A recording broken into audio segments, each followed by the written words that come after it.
नरेंद्र मोदी जो फिरोजपुर पुल पर 15 से 20 मिनट अपनी केबल कैट के अंदर फंसे रहे, जिसके बाद नरेंद्र मोदी यानी भारतीय वजीर आजम की सिक्योरिटी पर बहुत बड़े बड़े सवालिया निशान उठने लगे।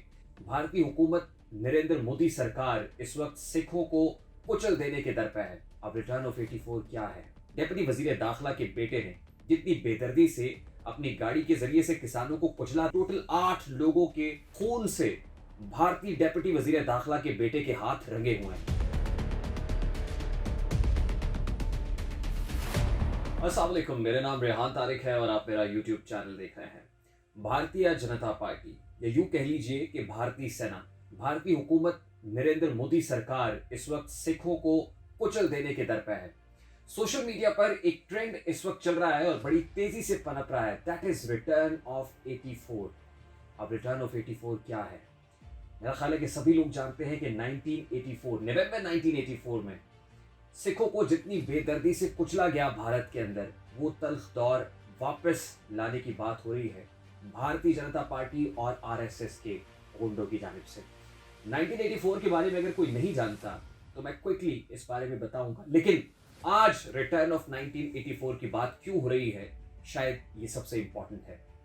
नरेंद्र मोदी जो फिरोजपुर पुल पर 15 से 20 मिनट अपनी केबल कैट के अंदर फंसे रहे, जिसके बाद नरेंद्र मोदी यानी भारतीय वजीर आजम की सिक्योरिटी पर बहुत बड़े बड़े सवालिया निशान उठने लगे कि क्या भारतीय वजीर आजम की सिक्योरिटी ऐसी है, उसमें इतने झोल हैं, इतना खला है कि वो 15 से 20 मिनट तक एक पुल पर फंसे रहे और कुछ नहीं कर सके।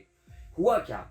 नरेंद्र मोदी भटिंडा एयरपोर्ट पहुंचे थे और उन्हें एक कौमी यादगार को विजिट करना था, लेकिन सिर्फ कौमी यादगार तक नहीं पहुंचना था, बल्कि साथ ही साथ फिरोजपुर के अंदर एक रैली थी, एक रियासत के अंदर जो इंतखाबी रैली थी, इंतखाबात के सिलसिले में, वो नरेंद्र मोदी के लिए ऑर्गेनाइज की गई थी। अब होता क्या है, जब नरेंद्र मोदी का जहाज भटिंडा एयरपोर्ट पहुंचता है तो तैयारी तो ये होती है कि भटिंडा एयरपोर्ट से वो हेलीकॉप्टर के जरिए से, हेलीपैड बनाया गया था, वहां हेलीकॉप्टर के जरिए से पहुंचेगी, लेकिन पता चलता है कि कोई विजिबिलिटी नहीं है, इसलिए हेलीकॉप्टर उड़ान भर नहीं सकता है। तो ये तय किया जाता है कि चलिए सड़क का रास्ता लेते हैं।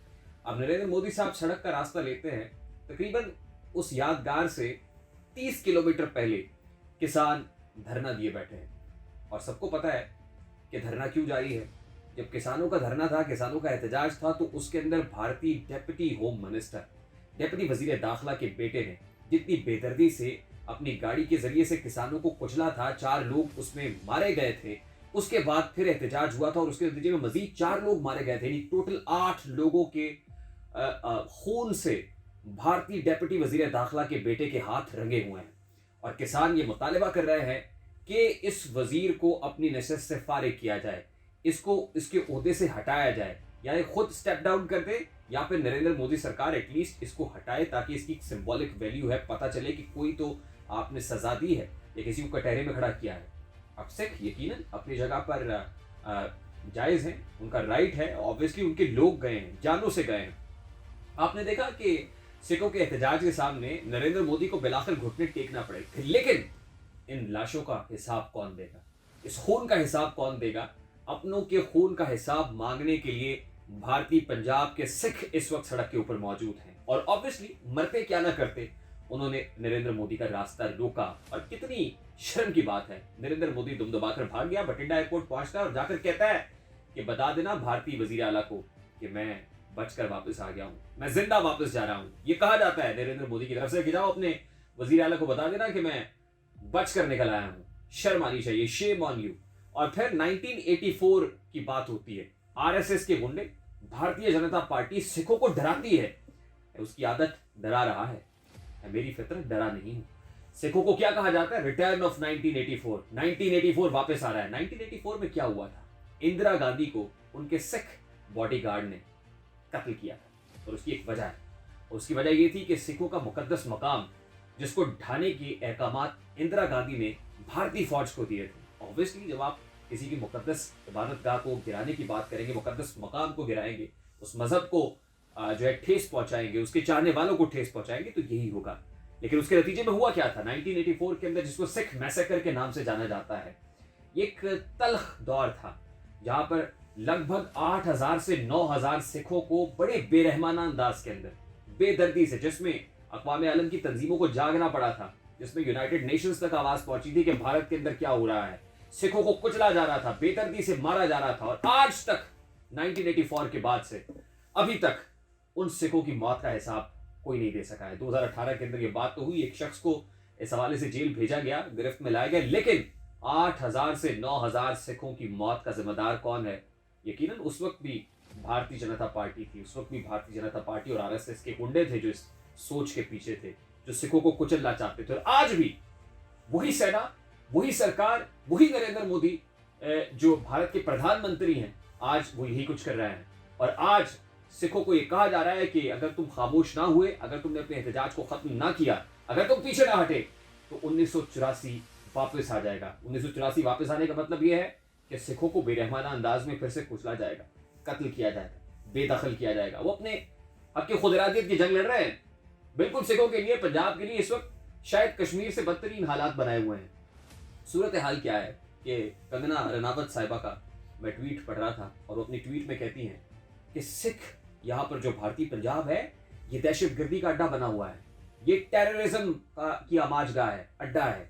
भाई ये टेररिज्म है कि आपके लोगों को मारा जाए, आपका home minister, deputy home minister, उसका बेटा बेरहमाना अंदाज में अपनी गाड़ी को चढ़ा दे लोगों के ऊपर, ये टेररिज्म है? या फिर अपने हक के लिए आवाज बुलंद करना टेररिज्म है? सवाल मेरा बड़ा सादा सा है।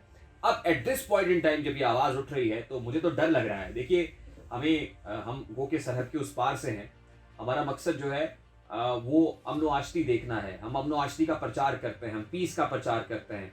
हमारे यहाँ से तो कबूतर भी छोड़ा जाता है तो आप कहते हैं कि ड्रोन है, लेकिन हम अमन की आशा की बात हम करते हैं एक्चुअली। और हम ये चाहते हैं कि ये टूटे ना। हम ना ही गौतम, ना भगवान, ना ही ईसा, ना रहमान रखे हैं सारमान, मारे इंसान को इंसान। तो हम तो प्रेम की बात करते हैं। और हिंदू किताब गीता के अंदर हिंदू धर्म कहता है कि 2.5 अक्षर जो प्रेम के पढ़े सो वो पंडित कहलाए। तो हम तो 2.5 अक्षर पढ़ रहे हैं प्रेम के, लेकिन जो भारतीय सरकार इस वक्त कर रही है, नरेंद्र मोदी कर रहा है, वो यकीनन प्रेम की बात नहीं है, वो अमन की आश्ती की बात नहीं है। और 1984 याद कराना, मैं उन तल्ख यादों में जाना नहीं चाहता। मेरा ख्याल है कि उस मैसेकर के बारे में हिस्ट्री भरी पड़ी है, लेकिन अगर ऐसा हुआ तो ये इंसानियत के लिए ठीक नहीं होगा। ये अपने ही मुल्क के अंदर आग लगाने के मुतरादिफ होगा। और जो हिंदू धर्म से ताल्लुक रखने वाले लोग हैं, जो मेरे हिंदू दोस्त देख रहे हैं, वो भी जरा अपनी सरकार को कहिए कि होश के नाखून ले, अदरवाइज कोई नहीं टूटेगा, आपका हिंदुस्तान टूटेगा। आई होप ये ब्लॉग आपको पसंद आया होगा। अगर पसंद आए तो इसको लाइक कीजिएगा, और लाइक करते हो तो शेयर करना मत भूलिएगा। और अगर आपने हमारे चैनल को सब्सक्राइब नहीं किया है तो सब्सक्रिप्शन का बटन ऑन कर ले। मुझे रेहान तारिक को इजाजत दीजिए। तो बहुत सारा ख्याल रखिएगा, बहुत सारा ख्याल रखिएगा। अल्लाह हाफिज़।